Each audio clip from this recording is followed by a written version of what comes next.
Hi, అందరికీ నమస్తే.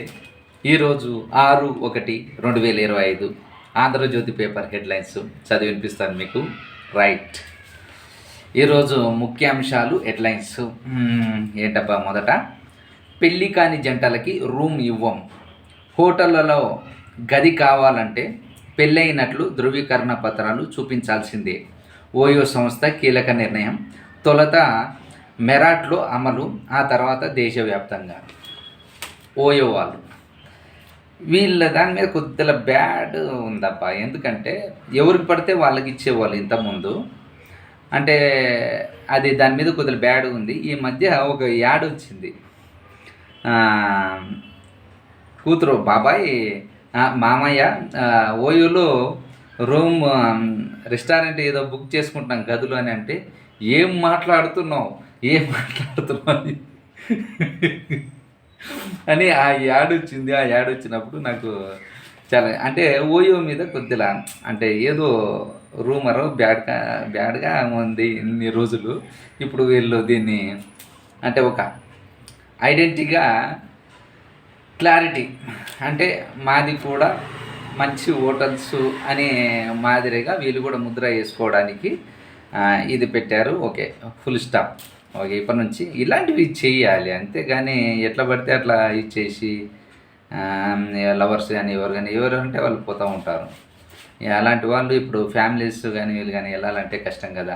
అలాంటి హోటల్ని బుక్ చేసుకోవాలంటే అట్లా ఎమ్మడే థాట్ వచ్చేస్తుంది. ఓకే, అందుకోసం వెరీ గుడ్, మంచి పని చేశారు అండ్ సపోయే వాళ్ళకి. Okay, right. నెక్స్ట్ హెడ్లైను, మద్యంతో క్యాన్సర్ ముప్పు, ఆల్కహాల్ ఉత్పత్తులపై హెచ్చరికలు ఉండాలి, కొన్ని రకాల వంట నూనెలతోనూ ప్రమాదం, అమెరికా సర్జన్ జనరల్ వివేక్ మూర్తి హెచ్చరిక. ఇవి ఎప్పుడు ఉండేవి అబ్బా, ఏదో తింటూ అవన్నీ వెళ్ళిపోండి. అంతా ఈ పంచాయతీ ఏంటంటే ఏదో వందల సంవత్సరం మన ఇక్కడనే ఉంటున్నారు. తినేది తినండి, తాగండి, ఇక ఇట్లాంటివి చెప్తూ ఉంటే అన్ని బెదిరింపులు. ఇంకా మద్యం తాగే వాళ్ళు ఆపేస్తారా, సిగరెట్ తాగే వాళ్ళు ఆపేస్తారా, ఇవన్నీ గుట్కాల మీద అంత దరిద్రంగా ఉంటేనే తింటూ ఉంటారు. అసలు ఆ గుట్కాలు పైన ప్యాకెట్ చూస్తుంటే, గవర్నమెంట్ ముద్రేసింది పైన ప్యాకెట్ చూస్తుంటే అసలుకి మనకు వాంతింగ్ వస్తుంటుంది. తినని వాళ్ళకి చూడండి, వాళ్ళకి ఇంకా అలానే తింటుంటారు. ఇవన్నీ వదిలేసాను, ఇవన్నీ పట్టించుకోవాలి. ఇప్పుడు మన థియేటర్లో కూడా మద్యపానం, ధూమపానం ఆరోగ్యానికి, కానీ వినేవాళ్ళు వింటారు. సరే, ఓకే. ఈ యాడ్లు అనేటివి కంపల్సరీ మధ్యలో ఇస్తూ ఉండాలి. ఇప్పుడు ఎలా ఉందంటే చాలామంది ఇలాంటివి అలవాటు లేని వాళ్ళు అలవాటు చేసుకోవాలి అంటే, ఏదో దాని దగ్గరికి వెళ్ళాలంటే భయపడేటట్లు ఇలాంటివి ఇస్తూ ఉండాలి. అది అనమాట కారణం. నేను అలవాటైన వాడికి మనం ఏం చెప్పినా మనం వాళ్ళు వినర్లే. కానీ అలవాటు లేనివాడు ఇట్లాంటివి వస్తున్నాయంటే వాడు కొంతమంది అయినా చూసి మారుతారులే. Okay, right. నెక్స్ట్ హెడ్లైన్, సౌరభారం, దేశంలో పెరుగుతున్న సౌర విద్యుత్ వినియోగంతో పెరిగిపోతున్న సోలార్ సెల్స్, మాడ్యూల్స్ వ్యర్థాలు, వాటిలోనూ కాడ్మియం, టెల్లూరియం భూమిలోకి, పర్యావరణానికి, ప్రజల ఆరోగ్యానికి పెను ప్రమాదం. దేశంలో 2 ఏళ్ల కిందట 1,00,000 టన్నుల సోలార్ వేస్ట్, జాగ్రత్త పడకపోతే ప్రమాదం, నిపుణుల హెచ్చరిక. ఓకే, అంటే ఈ సోలారు కూడా మనం వినియోగించిన తర్వాత కొన్ని సంవత్సరాలే పనిచేస్తుందన్నమాట సోలార్ వేస్ట్.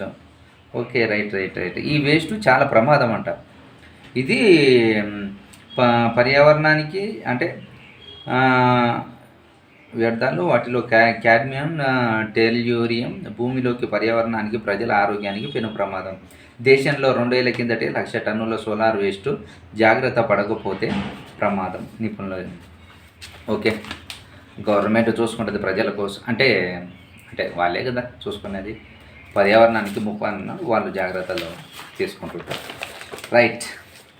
ఇంకొక హెడ్లైన్, 10 ఏళ్లలో రాష్ట్రంలో పెట్టుబడులు 1.98 లక్షల కోట్లు, అంటే 2 లక్షల కోట్లకి 2% తక్కువ మరి. ఓకే, 1.98 లక్షల కోట్లు 10 ఏళ్లలో రాష్ట్రంలో పెట్టుబడులు, మన హైదరాబాద్లో అనమాట.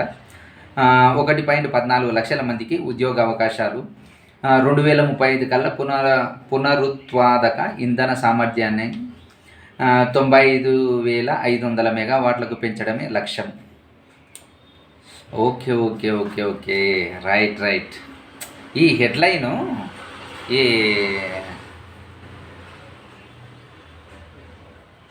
రైట్ 10 ఏళ్లలో రాష్ట్రంలో పెట్టుబడులు 1.98 లక్షల కోట్లు, 1.14 లక్షల మందికి ఉద్యోగావకాశాలు, 2035 కల్లా పునరుత్పాదక ఇంధన సామర్థ్యాన్ని 45,500 మెగావాట్లకు పెంచడమే లక్ష్యం.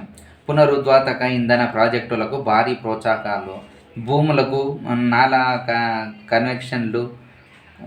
కన్వర్షన్ నుంచి మినహాయింపు, యంత్రాలపై 50% ఎస్జిఎస్టీ రీయింబర్స్మెంట్, 10% నామమాత్రపు బడ్జెట్ లీజుకు సర్కారు స్థలాలు, పునరుత్పాదక ఇంధన విధానం 2025కు క్యాబినెట్ ఓకే. రాష్ట్రంలో పెట్టుబడి పెట్టారంట. ఇవి చెప్తున్నారనమాట. అంటే భూములకి నాలా కన్వర్షన్ నుంచి మినహాయింపు, 49,500 మెగావాట్లకు పెంచడమే కరెంటుకి. ఓకే. 1.14 లక్షల మందికి ఉద్యోగ అవకాశాలు, 2035 కల్లా పునరుత్పాదక ఇంధన సామర్థ్యాన్ని, ఇంధనం అంటే మరి అనేక రకాలు ఉంటాయేమో, 49,500 మెగావాట్లకు పెంచడమే లక్ష్యం.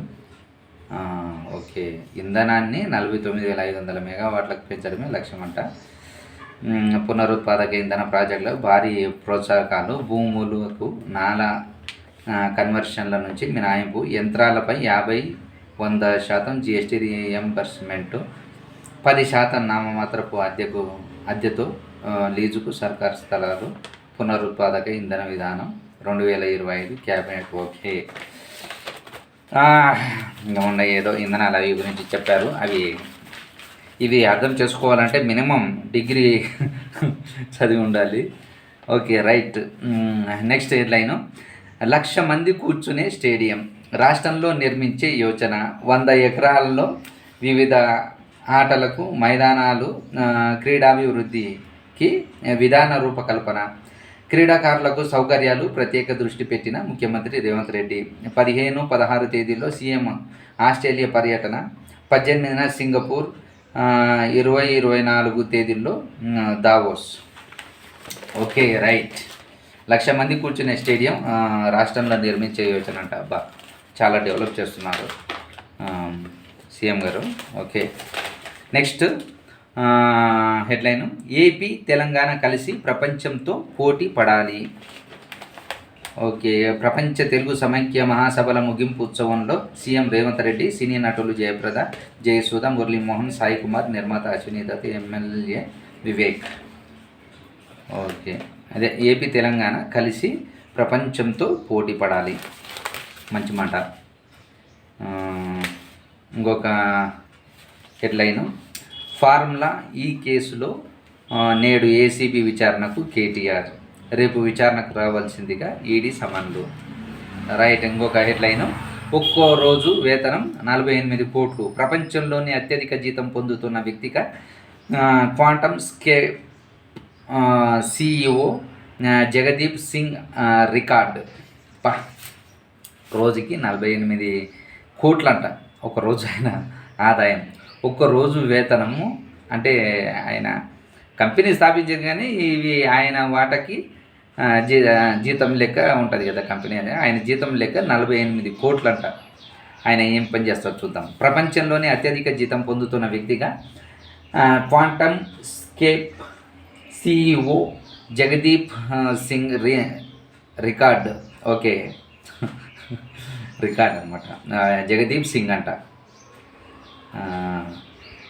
ఇది క్వాంటమ్ స్కేప్ అంటే ఇది ఒక కంపెనీ పేరు ఏమో. CEO జగదీప్ సింగ్ రికార్డ్ సిక్కులైన ఆయన వార్షిక ఆదాయం 17,500 కోట్లు, అంటే సంవత్సరం ఆదాయం 17,500 కోట్లంట. ఆయన చేసేది ఈవీ బ్యాటరీల తయారీలో అగ్రగామిగా క్వాంటమ్ స్కేప్. ఇవి బ్యాటరీల తయారీ అంటారు. Okay right. ఇంకొక హెడ్లైను, పానీపూరి పవర్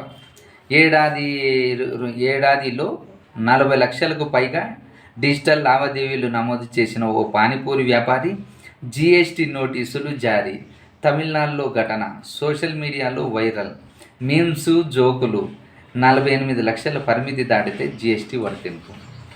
ఎవరికైనా సరే ట్రాన్సాక్షన్ అంటే ఈ పానీపూరి యాప్ను అంటే మనం తక్కువగా చూస్తాం కదా, ఈ పానీపూరి అంటే ఏమొస్తుంది అది ఇదని. ఇతను 40 లక్షలు ట్రాన్సాక్షన్ జరుగుతుందట. అతనికి జిఎస్టీ వాళ్ళు నోటీస్ ఇచ్చారు. అంటే జిఎస్టీలో జాయిన్ అవ్వాల్సిందే, అది కంపల్సరీ. 40 లక్షలు బిజినెస్ దాటిన వాళ్ళు ఇది అనమాట. రైట్. ఇంకొకటి హెడ్లైన్, బరితెగింపు భవనం కూల్చివేత. అయ్యప్ప సొసైటీలో అక్రమ నిర్మాణంపై హైడ్రా కొరడా. నేలమట్టం చేసే పని ప్రారంభించిన యంత్రాంగం. 7 అంతస్తుల భవనం జిహెచ్ఎంసీ నిబంధనలు బేఖాతారు. స్థానికుల ఫిర్యాదుతో అక్రమమని నిర్ధారించి హైడ్రా చర్యలు. ఎస్, ఈ అయ్యప్ప సొసైటీ దగ్గర దారుణంగా కడుతున్నారు. ఏంటంటే అక్కడ మొత్తం హాస్టల్స్ ఈ తాలూకు బాగా వెలిసేలోపు అందరూ కకృతి పడి 2-3 అంతస్తులు పర్మిషన్ ఉన్నదాన్ని 6 అంతస్తులు 7 అంతస్తులు అక్రమంగా కట్టి అవి చేస్తున్నారు. మంచి పని చేశారు. ఇప్పుడు ఇన్ని జరుగుతున్నా కూడా ఇంకా కడతానే ఉంటారు అక్కడ. అంటే వాళ్ళు భయం అనేది కలగట్ల. ఇది ప్రతి ఏరియాకి సంబంధిస్తే బాగుంటుంది. ఎందుకంటే పక్కనోడు కట్టాడుగా నేను కట్టుకుంటానని చెప్పి అలా మెల్లిమెల్లిగా వెళ్ళిపోతున్నారు. వీళ్ళంతా డబ్బులు ఉన్న వాళ్ళే.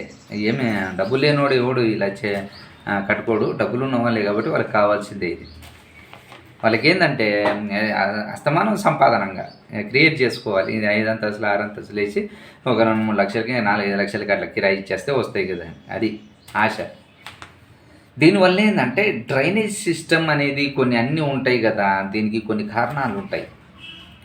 పార్కింగు దానికి కింద ఇవ్వరు, అవి కూడా బయట తీసుకొచ్చి పడేస్తూ ఉంటారు కార్లు, వెహికల్స్ అన్నీ కూడా. ఇక్కడ వేరే దగ్గర మాకు గుడి దగ్గరలో ఒక ఇల్లుని కట్టారు. వాళ్ళు కింద హాస్టల్కి ఇచ్చేసారు. ఆ హాస్టల్లో ఉన్న బండ్లన్నీ బయట తీసుకొచ్చి పెడతారు. అక్కడ గుడికి వెళ్ళే వాళ్ళకి చాలా డిస్టర్బెన్స్. అందుకోసమే మీరు పార్కింగ్ ఏర్పాటు చేసుకున్నప్పుడు లోపలికి పెట్టేసుకోండి. ఎవరికి ఇబ్బంది కలగకుండా ఉంటే ఎవరు ఏమంటారు. ఇట్లా మీరు ప్రతిదాన్ని అన్నీ గవర్నమెంట్ ప్లేస్ని కూడా మనం ఆక్రమించుకుందామంటే ఇలానే జరుగుతాయి. ఏదైనా సరే జాగ్రత్తగా మనము దీంట్లో జిహెచ్ఎంసీలు అంటే కొంతమంది ఉంటారు కదా, వాళ్ళు ఆశ ఉండి వాళ్ళు లంచాలు ఏదో ఇంత లంచం ఇచ్చేసి చేసుకుంటారు. వీళ్ళు నా పూటకి వీళ్ళు ధైర్యంగా కట్టేసుకుంటారు. ఇలా జరుగుతున్నాయి కాబట్టి కడుతూ ఉంటారు. వాళ్ళకి ఇంకా ఇట్లాంటివి జరిగితే మళ్ళీ ఇప్పటి నుంచి ఎవరు కట్టరు. అట్లా చేయాలి. హైడ్రా మాత్రం సిటీలో number 1. Hands up HYDRAA commissioner గారికి, సీఎం రేవంత్ రెడ్డి గారికి. ఇది అద్భుతమైనది ఇది. నెక్స్ట్ హెడ్లైన్, సీఎంఆర్ బాలికల హాస్టల్లో ఘటనలో 2 అరెస్టు. సీఎంఆర్ బాలికల హాస్టల్ ఘటనలో 2 అరెస్టు. హాస్టల్లోని వంట మనుషులే నిందితులు. నిర్లక్ష్యంగా వ్యవహరించిన కళాశాల చైర్మన్, డైరెక్టర్, ప్రిన్సిపాల్, 2 వార్డెన్లపైన కేసు. రైట్. ఇంటి దొంగలే అనమాట వీళ్ళు. రైట్. ఇంకొకటి హెడ్లైన్, శ్రీతేజ్కు పరామర్శపై పునరాలోచించండి. హీరో అల్లు అర్జున్కు పోలీసుల నోటీసు. ఆసుపత్రిలో పేషెంట్లకు ఇబ్బంది అని వెల్లడి. చిక్కడపల్లి ఠాణాలో అల్లు అర్జున్ సంతకం. విస్తృత బందోబస్తుతో స్థానికులకు ఇబ్బంది. ఎస్, మీరు ఎన్ని రోజుల తర్వాత అప్పుడే మీ వాళ్ళు అంటే ఇది చాలాసార్లు మనం కూడా దీనికి చెప్పకూడదే కానీ చెప్పాల్సి వస్తుంది. మీరు వెళ్ళడం వల్ల అక్కడ పోలీసు ప్రొటెక్షన్ పెట్టి హాస్పిటల్ చుట్టూ ఇవన్నీ చేసి జనానికి ఇబ్బంది. ఎందుకంటే ఎర్రి జనాలం మేము అలా అయిపోయాం, అభిమానులమే. ఏమొస్తుంటుందో ఏమో అర్థమే కాదు కానీ పోయి అక్కడికి చేరిపోతారు ఈ ఫ్యాన్స్. అందుకోసమే ఇబ్బంది. రోడ్లు కానీ ఏవి కానీ ఏదో అబ్బా! ఇది ఎలా అంటే మీరు ఎళ్ళాల్సింది మూతికి గుడ్డ కట్టుకొని సడెన్‌గా పోయి మామూలు మనుషుల్లాగా పోతే ఎవ్వడు దేకడు. మీరు సినిమాల్లో వేషాలు వేస్తారు కదా! ఆ టైప్ ఎళ్లి చూసేసొస్తే ఎవ్వరికి ఇబ్బంది ఉండదు. మనం ఏంటి గా గా గాలికి పోయి కంప తగిలించుకున్నట్టు అంత నేను ఇట్లా పోతున్నాను అని ఇట్లా పోతే అందరికి ఇబ్బందే. రహస్యంగా పోయి రహస్యంగా రావాలా ఏదన్నా మాస్క్ టైపు ఆ డ్రెస్సింగ్ అది ఇది అన్నీ యేసుకొని వెళ్ళిపోవాలా. మిమ్మల్ని చూసి ఎవడన్నా గుర్తుపడతారా? లేకపోతే మీరేమన్నా బంగారమా దోసుకోవడానికి? అరే వాహ్! అన్నీ రకరకాలు ఉంటాయి. వీళ్ళు జస్ట్ పోలీసులు మారు వేషంలో మారు రూపంలో ఉన్న వాళ్ళకేం అవసరంలే కానీ, ఇప్పుడు మీకు బెయిల్ ఇచ్చారు. మీరు వాళ్ళని దగ్గరికెళ్తే ఏమో కొన్ని ఉంటాయి కదా పోలీసులయి, కోర్టువి ఆదేశాలు. వాళ్ళ మేరకు వెళ్ళండి. అంతేగాని దీనికెళ్ళిండంటే మళ్ళీ బాధ్యత మీరే వహించాలి. మళ్ళీ గూటితో పోయేదానికి గూటల దాకా ఇదే పంచాయితీ. వాళ్ళ సలహా మేరకే ఆలోచించి చేయండి అంతే. ఇది ఇంకోసారి చదువుదాం. శ్రీతేజ్‌కు పరామర్శపై పునరాలోచించండి. హీరో అల్లు అర్జున్‌కు పోలీసులు నోటీసు. ఆస్పత్రిలో పేషెంట్లకు ఇబ్బంది అని వెల్లడి. చిక్కడపల్లి ఠాణాలో అల్లు అర్జున్ సంతకం. విస్తృత బందోబస్తుతో స్థానికులకు ఇబ్బంది. అది వాళ్ళది వాళ్ళు చెప్పేశారు. అంటే నీకు హాస్పిటల్ వాళ్ళకి పేషెంట్లకి ఇబ్బంది, ఆ విస్తృత బందోబస్తుతో స్థానికులకు ఇబ్బంది. Okay right. ఇంకో హెడ్లైను. ఢిల్లీ రోడ్లను ప్రియాంక బుగ్గల్లా మారుస్తా. బీజేపీ నేత బిదూరి వ్యాఖ్యలు. కాంగ్రెస్ ఫైర్. పోలీసులకు ఫిర్యాదు చేస్తామని వెల్లడి. విమర్శలు రావడంతో మాటలకు వెనక్కి తీసుకుంటానట్టు బిదూరి ప్రకటన. ఏమరా నాయన, మరి మనం ఇంట్లో మనకు లేడీస్ ఉంటారు. మనం వాళ్ళు కొద్దిగా ఆలోచన చెయ్యండి. ఏదైనా మాట్లాడేటప్పుడు మీ ఇష్టం ఉన్నట్టు ఈ ప్రతిపక్షాలు ఏదైనా ఉంటే మరీ అసహ్యంగా చేయొద్దండి. ఇది అసలుకి మధ్యతరగతోడు కూడా ఇది ఇట్లాంటివి ఆలోచిస్తుంటే ప్రియాంక బుగ్గల ఏంటది? మీరు ఒక మంచి మాట్లాడేటప్పుడు ఏదన్నా ఒకటి తీసుకోండి. ఫలాంది ఇట్లా ఉందో అట్లా ఉందో దాన్ని తీసుకోండి. అంతేగాని అధికారంలో ఉన్నాను ప్రియాంక బుగ్గలా కానీ ప్రతిపక్షం మీద అట్లా అసలు చేస్తే ఎట్లా? తప్పది. అందుకోసం వెనక్కి తీసుకున్నారులే. ఓకే, మంచి చేశారు. ఇట్లాంటివి మాట్లాడేటప్పుడు జాగ్రత్త వహించండి. ఓకేనా? ఇంకొక హెడ్లైను. నేడు చెర్లపల్లి రైల్వే టెర్మినల్ ప్రారంభం. వర్చువల్గా ప్రారంభించనున్న ప్రధాని నరేంద్ర మోదీ ప్రత్యక్ష వీక్షణకు ఏర్పాట్లు. మంచిదే. నేడు చెర్లపల్లి రైల్వే టెర్మినల్ ప్రారంభం. మన హైదరాబాద్లోనే చెర్లపల్లి అంటే జైలు కదా, దాని పక్కన. రైట్, మందే ఉంటుంది. ఓకే, ఇంకో హెడ్లైను. రైతు భరోసా బోగస్. స్థానిక ఎన్నికల తర్వాత ఇది ఇవ్వరు. రాష్ట్రంలో 14% కమిషన్ ప్రభుత్వం.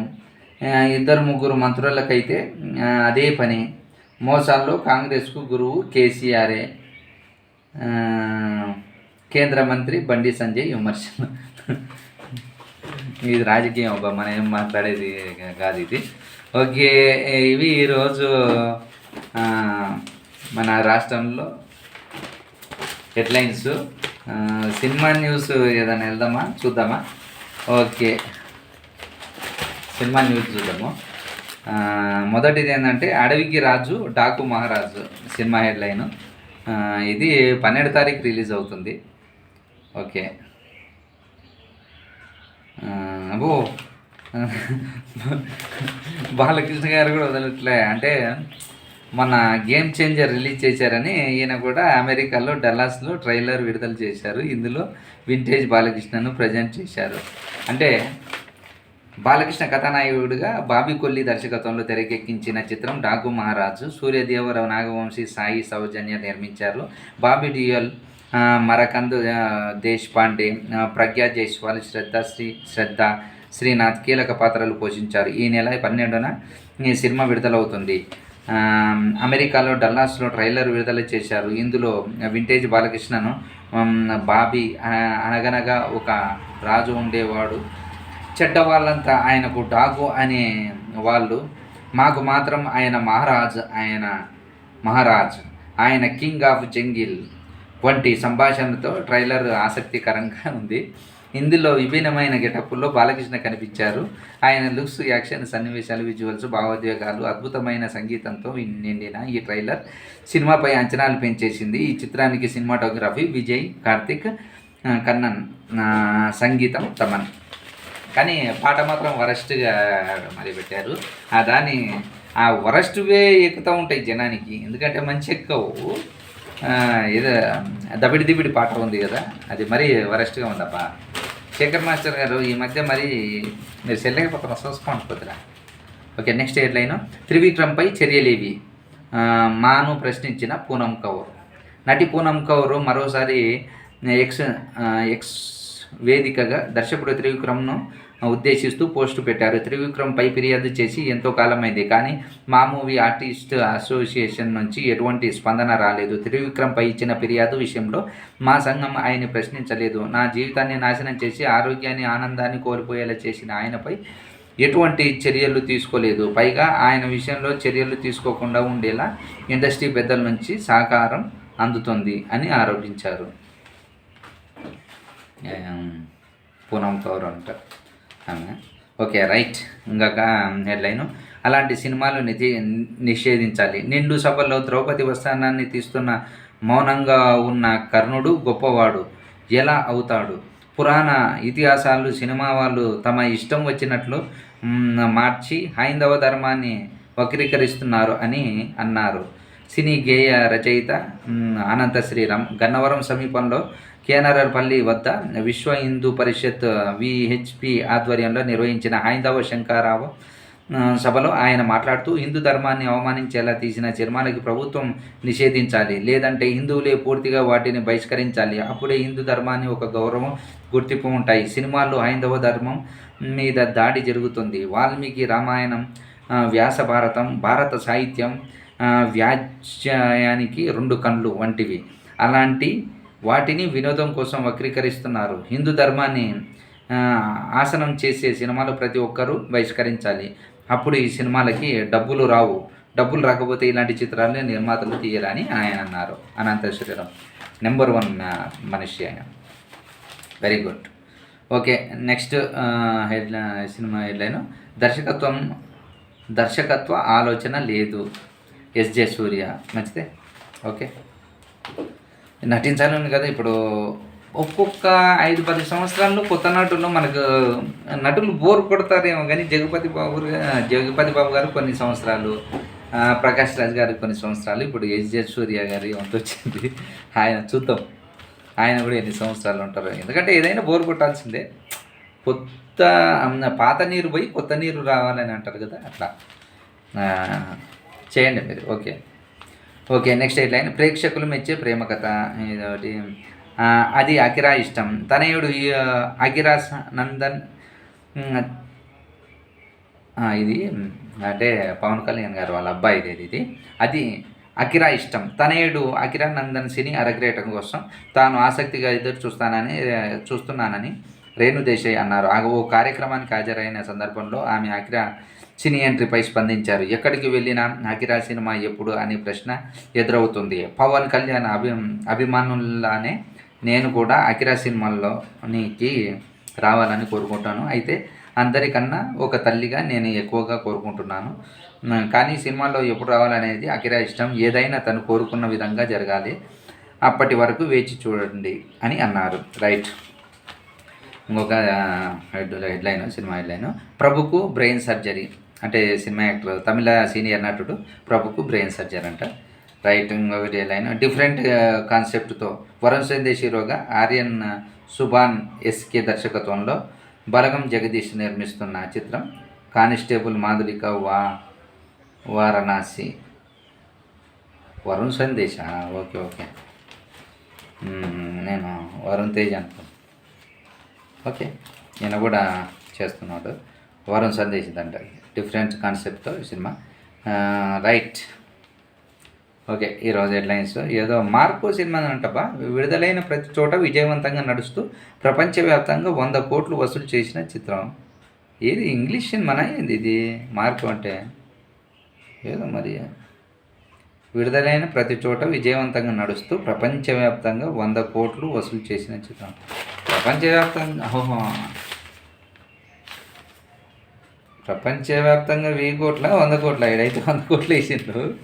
మరి సక్సెస్ అయితే 100 కోట్లు రావడం ఏంటంటే నేను ఇప్పుడు ఈ 100 కోట్లు అంటే చాలా సింపుల్.